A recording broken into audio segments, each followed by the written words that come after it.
जिस दिन में तू ना हो वो दिन ही नहीं, जिस जीवन में तू ना वो जीवन नहीं।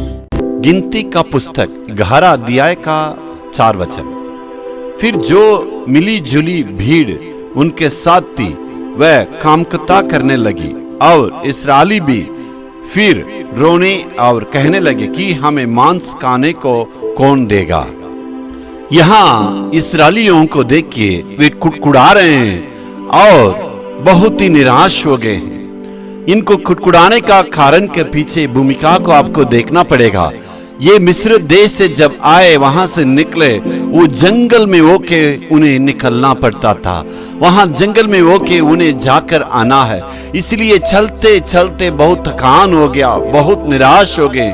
उस निराश के चलते बहुत कुड़कुड़ा रहे, क्योंकि उस रेगिस्तान में उनके लिए इतना डर था, वो कांपने के जैसे परिस्थिति था, इसलिए वो डरते थे, इसलिए वो निराश होकर कुड़कुड़ा रहे हैं।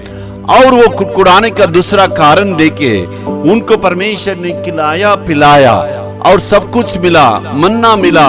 मन्ना तो खाते खाते उनका मन उब गया। वो कहते हैं अभी मांस हमारे लिए कौन देंगे, खाने के लिए हमें मांस चाहिए, वो कौन देंगे।